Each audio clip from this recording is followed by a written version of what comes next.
Everyone. So today I kind of thought I would just give a quick little how to on my test tiles. Um, I don't have a bat system for my wheel. So I use the suction method and wooden bats to attach a bat. So in this first little part, you're going to see me attach my bat. So you cone and center just like you would uh, anything else. So after you do that, then you're going to want to bring down your form. You're going to want to pull it out, kind of just like how you want to say you're making a plate or something like that. You're going to want to push it down as far as you can and bring it out while keeping everything center, of course. Being center is not super important when you're putting on a bat, but making it level on top is important so that you can ensure that your bat is level. It took me a long time to understand that. And once I learned that the flatter my base was that I put my bat on, the better luck I had with whatever I was pulling. And then once you get your base flat, you just want to put some little rings in the top so that you can create suction. And I found it has to be a little bit wet in order for the bat to stick properly. So once you do that, then you just put your bat on, hammer it down, and then you're good to start throwing.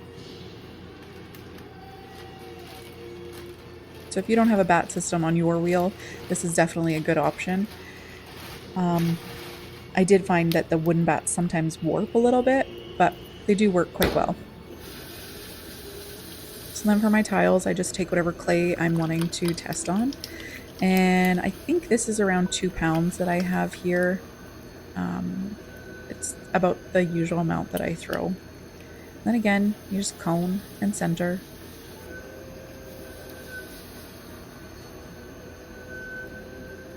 I used to think that coning wasn't important. I couldn't understand why you had to do it until I ran into a clay that I found had a ton of air bubbles, and it was just kind of a mess that way.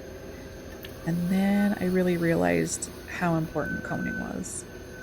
And I found now that I've learned how to do it and how to make it work for me, it's one of the most important things that I do with any of my projects is coning.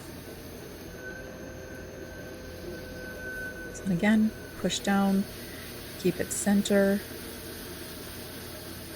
and widen it out as wide as you basically want your ring to be for your test tiles.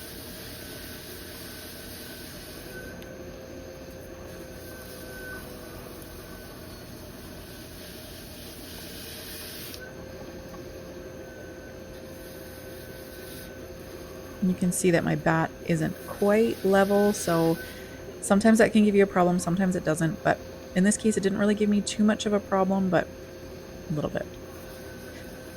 So once you drill down, you want to drill down all the way to your bat and then open up your form. I find that when I open up a form all the way to the bat, I find that I have a harder time keeping it center. So I go as slow as I can to ensure that I can keep it as center as I can. And like I said before, test tiles to me, I don't mind if they're a little off center because I'm the only one who's ever going to see them, and I do use them as kind of like a practice throw. But again, in pottery, it always is important to keep your pieces or your clay as centered as possible because it just runs into different issues when you're pulling. But anyway, after you do that, just start pulling up your walls. I know you can't really see inside my form, but I do leave a little bit of a base on the inside as well as on the outside to ensure that when I do have my test tiles, they sit nice and flat and they're not going to fall over in the kiln or fall over on my shelves or anything like that. So I do leave quite a thick base so that I can ensure that I always have enough for them to stand on when everything's dried out.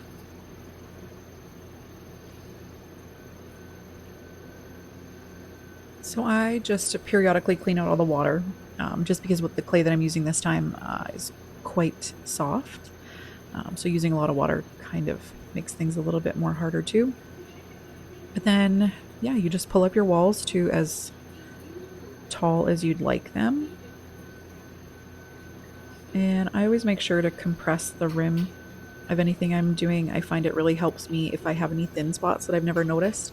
Compressing the rim helps me kind of find them. I don't know if that makes sense. I can make a video on it later regarding that, but I found that it's really helped me notice some of the problem spots in anything that I throw if I just compress the rim. And I don't always do this, but I did it this time because I really wanted a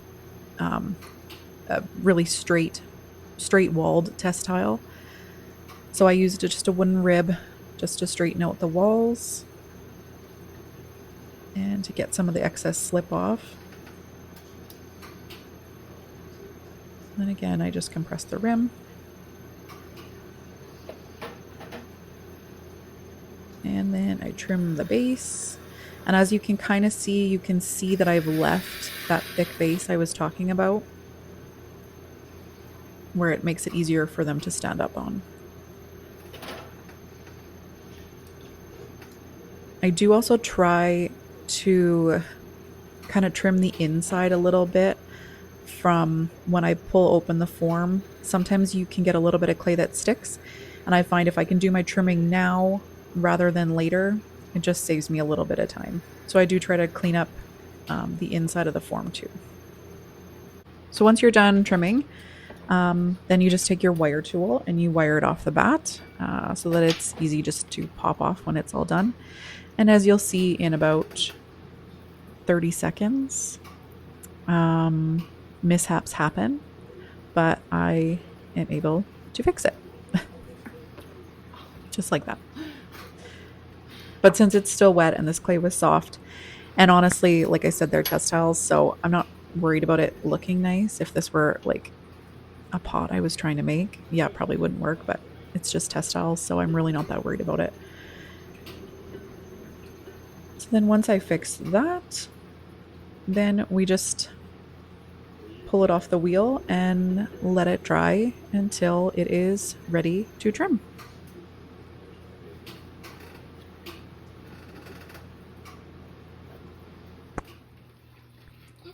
So, in all honesty, I let this dry for far too long.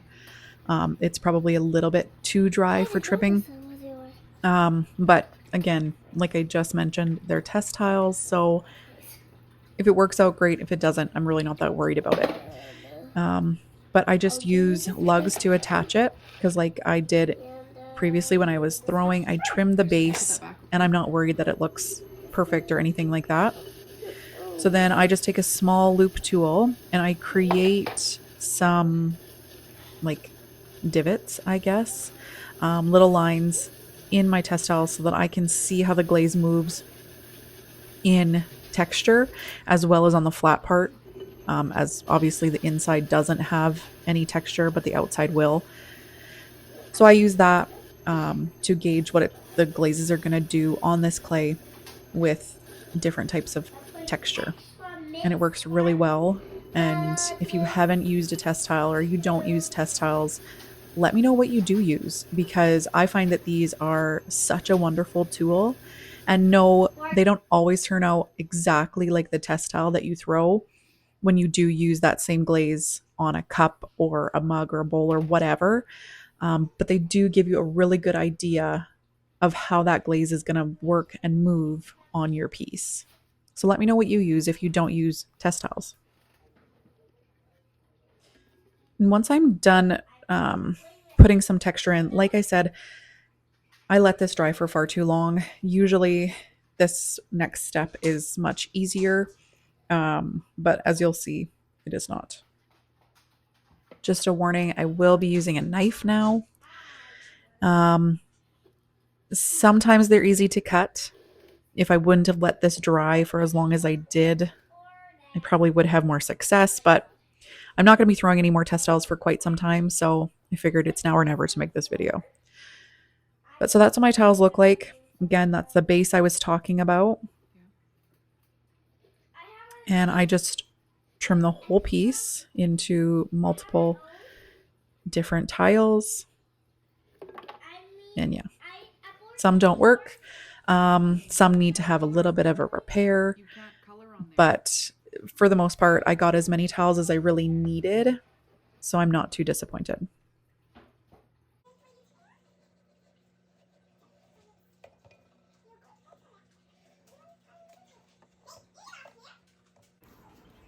So once I am done cutting them, I have a little stamp that has numbers on them. And I just stamp the base from 1 to whatever, however I have. So in this case, I had 7. So stamp them 1 to 7. And I did do a little bit of repair on the some that just had a little crack. So I just used some slip and I pasted it on. Then I just covered them and let them dry like that. And so far that's worked. I've had no cracks. So that is how I number them. And then obviously I bisque fire them and then I glaze fire them. And then they sit on my little shelf right beside all my glazes. And I have something to look at that shows exactly, for the most part, what I'm going to get on a mug. And yeah, I just keep my running list of all the glazes with their recording numbers. And it's worked great so far. And if you guys do something different, let me know in the comments what works for you, what doesn't work for you. Let me know. I want to know what you guys are doing. And of course, like always, like and subscribe to my channel if you guys like my content and what I'm doing. And yeah, we'll see you in the next one. Bye, guys.